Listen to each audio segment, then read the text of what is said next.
practice set 2.2. Let us start with that. Yeah, before we go for the first sum, just have a look at the third sum. Represent number root 5 and root 10 on a number line. I hope you remember we have learned how to represent root 2 on a number line, right? So I'll just give you a hint here that how to do this sum of root 5 and root 10, and I would like you all to do it on your own. Okay, the hint is for root 5. Okay, for root 5, I'll just draw for you the right angle triangle.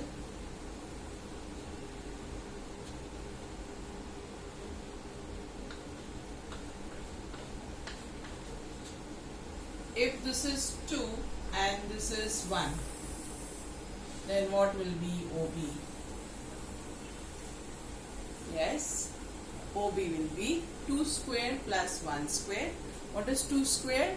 4 plus 1, that is 5. So therefore OB will be root 5.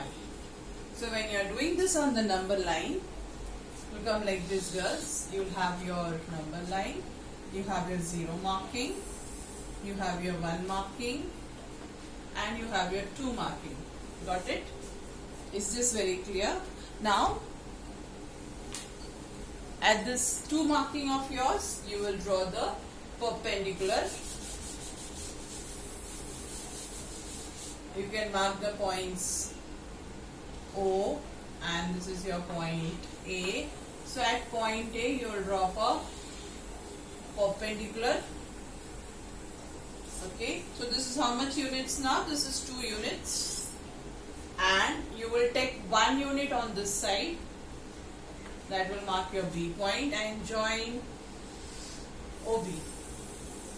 Got it, girls? And when you draw, taking this as the radius, when you draw the circle, wherever it will intersect the number line, that is your root 5, let us mark it by writing point C. Is that very clear? Same way, root 10. For root 10, I'll just show you the triangle. Right angle triangle. Root 10. So it has to be 3 square is 9, 1 square is 1. So therefore you will have root 10. That is O. Let's take it as P and Q. So here they are asking us to represent root 5 and root 10 on the same number line. Okay, so what we do is, after representing this, we extend the number line. You have your 2 here. Initially itself you can do it, girls. So you have your 3 here. Right? So let us mark that 3 as point P. At 3 you will draw the perpendicular. Correct? After that you will take same way 1 unit from 0 to 1 and you will cut here. You get your point Q. Join OQ. Take radius OQ and extend your circle to touch the number line, and you can see that is your root 10 point R. I hope it's very clear, girls, now how to do root 5 and root 10. If you had your instruments ready with you, you can do it very fast along with me, and this is what is the explanation you have for the right angle triangle. So this is how we finish with the third sum. So I think now if I give you root 7, root 8, root 11, nothing is a problem. You have to just see the combination of perfect square plus 1. Is that very clear? So for 5 we took 4 plus 1, 5. For 10 we took 9 plus 1, 10. If I have 17, then I will take 4 plus 1. Is that very clear? So anything which is in the combination of perfect square plus 1 is much easier. So the moment you find such numbers, you should be rather happy. Even if it is root 17, still it is much easier because you have to just take 4 units and you have your plus 1 on it, and that gives you root 70. Is that very clear? Okay, guys. Now we go to the first sum. Yeah, this is little bit more about geometry part that we are using here. But everywhere you have to know one thing, all subjects are correlated. Okay. So let us start with the first sum. It says, show that 4 root 2 is an irrational number. So we have to show it is an irrational number. So we say, let us assume that this assumption, can you see the word assume? 4 root 2 is not irrational. So if it is not irrational, what would it be? It would be a rational number. Therefore, 4 root 2 is a rational number. So if it is a rational number, what can we say? Yes, by the definition of rational number, 4 root 2 is equal to P upon Q, where Q is not equal to 0. Correct? If 4 root 2 is equal to P upon Q, I can write this as taking all the rational part to one side. Can I write this? Yes. Now when you look at the LHS and RHS,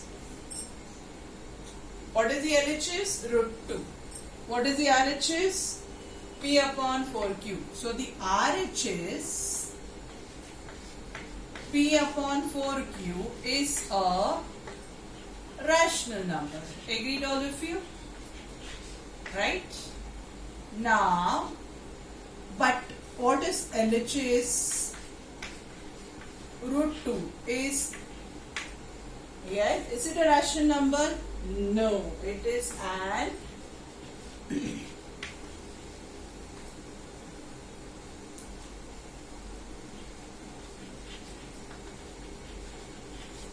irrational number. Can you see that?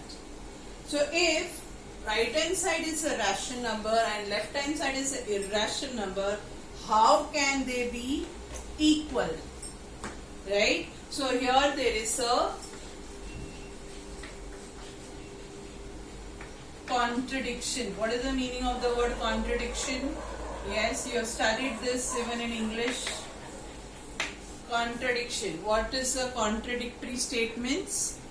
Yes, which are wrong, false statements. Okay, so therefore this is wrong. If this is wrong, then as we go further, it is not a rational number. Therefore, what can we say? 4 root 2, that is our assumption is false. If our assumption is false, therefore 4 root 2 is not a rational number. Got it? Therefore 4 root 2 is an irrational number. Is this clear, girls? Followed. This is how the proof goes. This is called as the indirect method. What we want to prove, we take the opposite of it. Got it? Yes. Now write down this proof. Same way, now we go for the second sum. Can you see it is something similar? Prove that 3 plus root 5 is an irrational number. So we start the sum in the same order. Okay, so what is the order? Yes, same thing. You have to just change the question here. 3 plus root 5 is an irrational number. So I hope you have done with this, and we start with the second one. To show that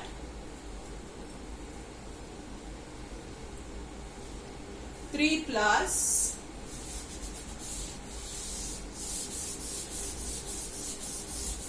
Yes, start writing to show that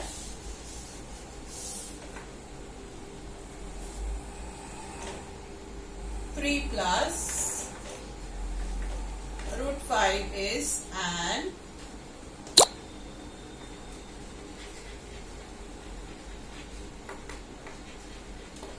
irrational number. Okay, so what we say, let us assume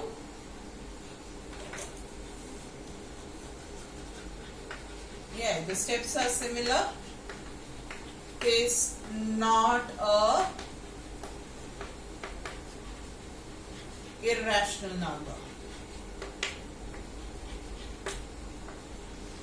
This word is very important. Let us suppose or let us assume, that way you start. So let us assume 3 plus root 5 is not an irrational number. If it is not an irrational number, then it will be 3 plus root 5 is a rational number. Got it? If 3 plus root 5 is a rational number, what can we say by definition? 3 plus root 5 is equal to P upon Q, where Q is not equal to 0. Is this clear? Therefore, what can we say? Root 5 equals to P upon Q minus 3. Right? Equalize the denominator, it becomes P minus 3Q upon Q. Now what do you conclude from here? We conclude is the RHS is a, yes, we conclude from here RHS is rational number, but LHS is irrational number. Got it? So therefore, there is a contradiction. Our assumption is false. So what is our false assumption? Yes, 3 plus root 5 is not a rational number. So 3 plus root 5 is an irrational number. Is this very clear? Got it? Now, with this we have finished with the first, second and the third sum, and we go for the last sum. See, in the last sum, girls, write any three rational numbers between two numbers given below. So you have a lot of scope here. You should actually understand how to write it. I'll do two sums out of it and you will do the rest of this.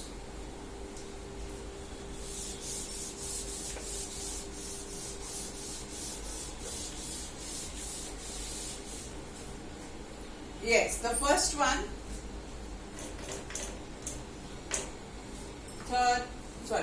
first one, there are a set of 4 questions there. You have to find rational numbers between 0 and minus, 0.3 and minus 0.5. So one is positive and one is negative. So if I try to put it on a number line, see, the drawing number line is your choice. It is for your easiness, you are doing it, or convenience, that you have to draw and you can see it. So here you have a 0. I am sure here you have 0.1, 0.2, 0.3. Okay. Same on the other side you have minus 0.1, minus 0.2, minus 0.3, 0.4, 0.5. So what are the numbers between these two? There are many. Got it? You have to write only any 3. So you have a choice to pick minus 0.4. I'll pick the 0. I'll pick 0.1. Is that very clear? Same way, now we go for the second one. Yeah, 2.3 minus and minus 2.33. Now 2.3. When I say 2.3, it is 2.3 0. Next is, yes, tell me, next is, it will be 0.31. Then I have 2.32. I have minus 2.33. Got it? I've got these two numbers. Okay. This is the first decimal place and this is second decimal place. Right? I can go for the next decimal place, that is the third decimal place. So there, between these two numbers, 2.30, 2310, I have 01, 02, 03, 04, then I reach 10. Have you understood this? That is, I'll just write and show you the whole numbers. So that its concept is clear, then you can do any kind of sum, girls. Right? So, in between the third place, 300, I can have 301. 3, what is changing? The third decimal place. 2.303, 304, it will go on. 310. Can you see 310? Same way, you have 311, 312, 313, it goes on up to 320, that is here.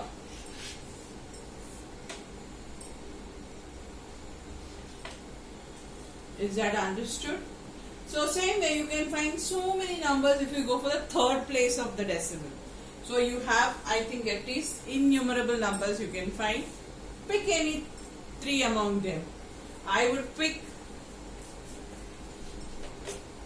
minus 303, 2.313, minus 2.323. Done? Got it? So that is how you can pick any 3 numbers. Is that very clear? Now we go, yeah, see again you have 5.2 and 5.3. So now here if you take 5.2, it is 5.20. So you can go further by taking 5.21, 22, 23, 24, 25, 26, 27, 28, 29, 30. Is that very clear? So you have 10 numbers in the second decimal place. If you go for the third decimal place, you can have 100 numbers. So like that you can pick any of the 3 out of those. Same as with minus 4.5 and 4.6. So I have done 2 sums for you. So you will complete the rest. Is that very clear? Now if you see, with this we complete the part of real numbers. That is the first part of the chapter. There are few things which you have to remember. That root of a positive rational number. Root of a positive rational number is always, whenever you talk about positive rational numbers root, it can be rational or it can be irrational.